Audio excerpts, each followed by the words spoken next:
হলো হঠাৎ? কেন বোঝো না?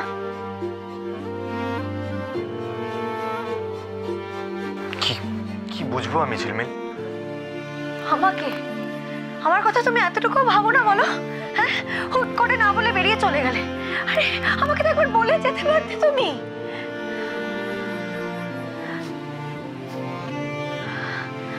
এই এই হাসিটার মানে কি? হ্যাঁ, তুমি জানো আমার কত টেনশন হচ্ছিল।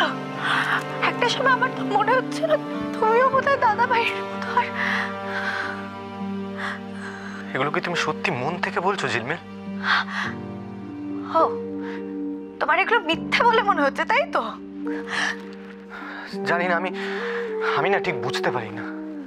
কখনো কখনো তোমার এই কথাগুলো সত্যি বলে মনে হয়, কিন্তু কখনো আবার বিশ্বাস করতেও ভয় করে। অব্র, তুমি এভাবে কেন কথা বলছো? কি হয়েছে?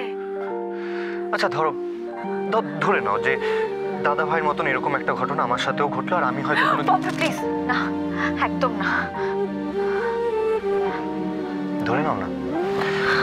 ধরে নাও এরকম কিছু একটা ঘটলো, তাহলে তুমি তাহলে আমি মরে যেতাম। আমি মরেই যেতাম অব্র।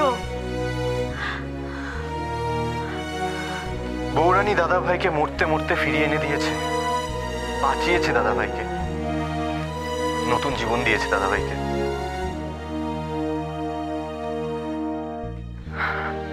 তোমার ভালোবাসায় কি অতটা জোর আছে যে যে আমাকেও দাদা ভাইয়ের মতন প্রাণ ফিরিয়ে দিতে পারতো?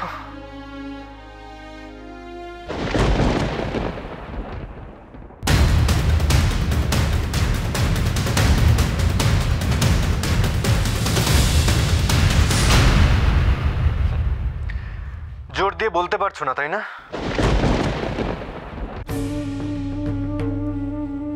তুমি কি আমাকে কনকের সঙ্গে তুলনা করছো? না, আমি ভুল করেও সেটা করি না, কারণ যে আমি জানি তোমাদের দুজনের কোনো তুলনাই হয় না।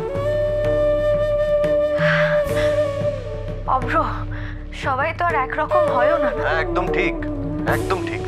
আর তুমি তো অনেকটাই আলাদা। তবে তোমাকে খুব ভালোবাসি। ওইরকম ভালোবাসো কি যেমন বৌরানী দাদা ভাইকে ভালোবাসে?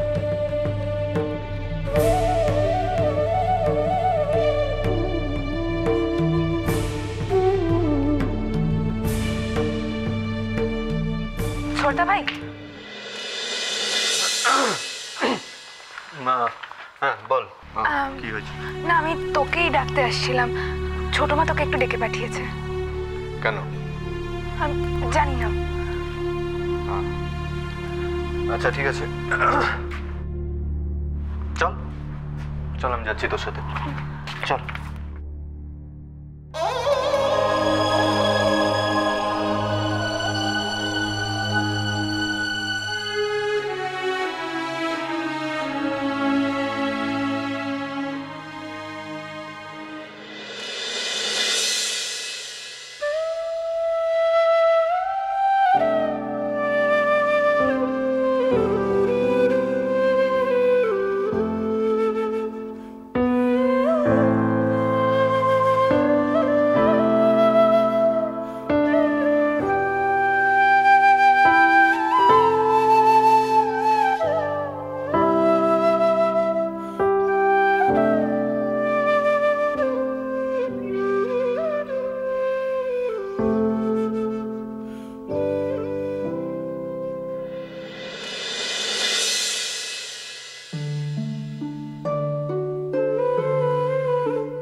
শুধু শুধু এভাবে তাকিয়ে আছো কেন? শুধু শুধু কোথায় তাকিয়ে আছি? কত কিছু বলছি তোমায়, তুমি বুঝতে পারছো না? আমি ইশারার কথা বুঝি না। তাই বুঝিয়ে বলতে হবে?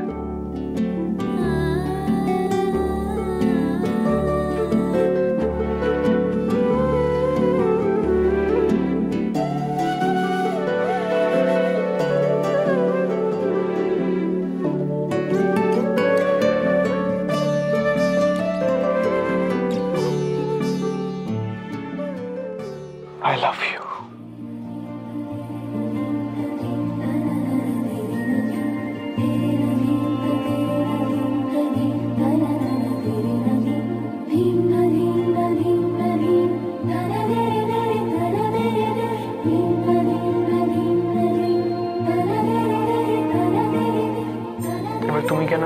তাকিয়ে আছো? এরপর যেটা বলতে হয় সেটা আমি শুনতে চাই। আমি অন্য কিছু বলতে চাই তোমায়। না, কথা ঘোরালে চলবে না। নয় তোমায় বলতে হবে, আর না হয় বুঝিয়ে দিতে হবে।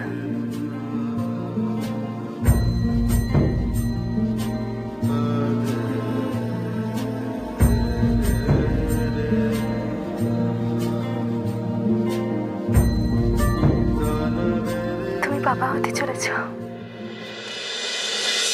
তুমি বাবা হতে চলেছ।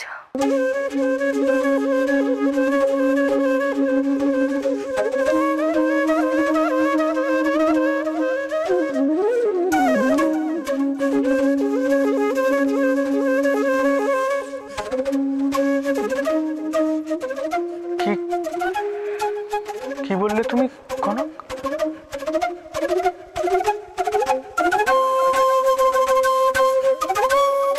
এই কি কি বললে তুমি? আমি আমি বাবা হতে চলেছি? এই শোনো না, তুমি যেটা বললে সেটা সত্যি? সত্যি আমি বাবা হতে চলেছি? হ্যাঁ, আমি ভাবতে পারছি না, আমি ভাবতে পারছি না কোনো কারণ।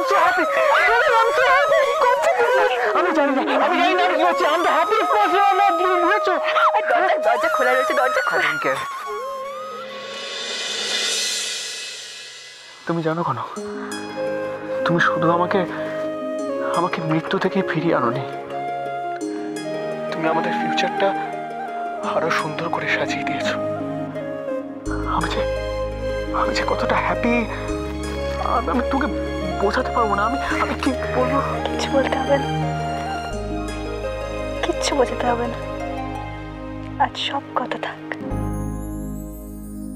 আমার ভিতর বাহিরে অন্তরে অন্তরে আছো তুমি, হৃদয় জুড়ে আমার ভিতর বাহিরে অন্তরে অন্তরে আছো তুমি, হৃদয় জুড়ে।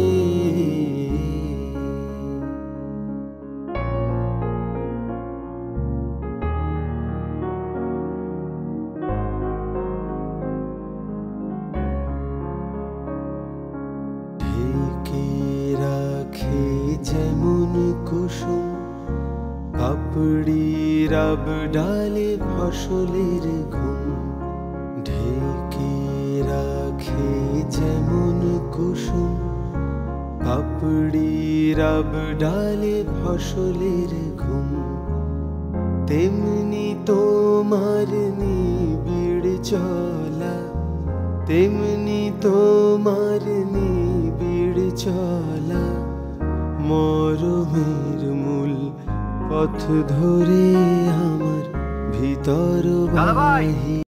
দাদা ভাই, ছোট মা ডাকছে সবাইকে, তাড়াতাড়ি আয়।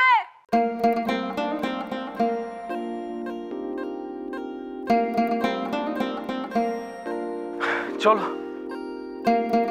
কেউ নাকি দূরে সরাতে পারবে না আমাদের? ছোট মা ডাকছে।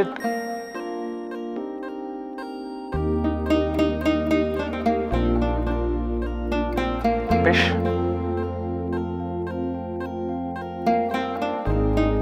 তাহলে তাই হোক।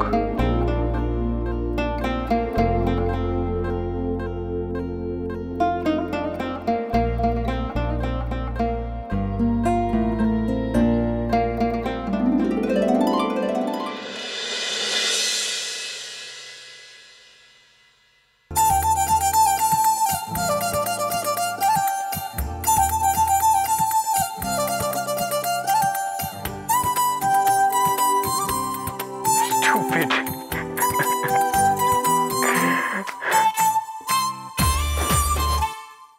হঠাৎ জরুরি তো না? কি ব্যাপার ইন্দিরা? দাদা, সাত্তকী কনকের গাঁটছড়া আমি খুলেছিলাম, সেটা তো এবার জোড়া লাগানোর সময় হয়েছে। তাই আমি ভাবছিলাম পরশুদিন একটা ঘরোয়া অনুষ্ঠান করে ওদের গাঁটছড়াটা বেঁধে দিয়ে, আর সেই সঙ্গে অলি আর অরূপের প্রথম বিবাহ বার্ষিকীও পালন করব।